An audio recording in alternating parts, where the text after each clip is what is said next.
Bringing a pop of color and a promise of spring, flowers are usually a welcome sight, but not in Antarctica.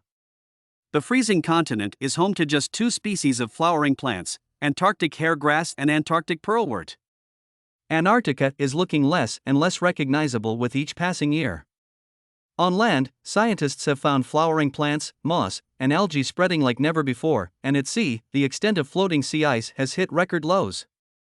These dramatic changes have coincided with rising summer temperatures.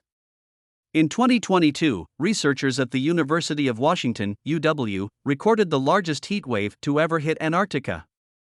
In March, temperatures near the South Pole reached 39 degrees Celsius above normal for 3 days in a row, hitting a peak of -10 degrees Celsius 14 degrees Fahrenheit. This was the hottest temperature anomaly recorded anywhere in the world, Edward Blanchard Rigglesworth, an atmospheric scientist and first author of a published paper by the UW team, told Kasha Patel at the Washington Post. Some of his team who were working in Antarctica at the time were apparently warm enough to wear shorts and even go shirtless in the sun. Moments like these make it clearer than ever that Antarctica is not immune to the climate crisis, as some scientists once thought.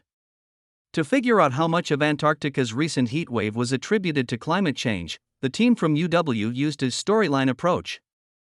This modeling strategy relies on the unfolding of past events, or of plausible future events or pathways to reproduce current climate events. We find that climate change over the last century amplified the heat wave by 2 degrees Celsius, while an equivalent heat wave in 2096 would be a further 6 degrees Celsius warmer relative to 2022, 8 degrees Celsius relative to 1922, write Blanchard Rigglesworth and colleagues. That future scenario could bring March temperatures in Antarctica dangerously close to melting point, threatening the continent's vast swaths of ice. At the moment, Antarctica and its associated islands are covered by permanent snow and ice, with only a % or so of suitable land for flowering plants like the Antarctic hairgrass, Dischampsia antarctica, and the Antarctic pearlwort, Colobanthus quitensis. In the past few decades, however, warmer springs and summers have seen such plants take off, with growth rates increasing by 20% or more from 2009 to 2018. By the end of the century, some models predict there will be a threefold increase in ice-free land on the Antarctic Peninsula for plants to colonize. If vegetation continues to spread into these zones, researchers worry it will lead to irreversible biodiversity loss in Antarctica.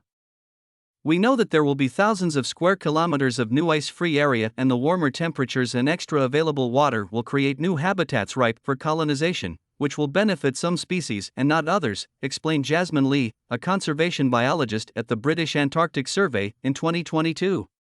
Unfortunately, the milder climates will also lower the barrier of invasion for foreign plant and animal species. There is simply no time to stop and smell the flowers.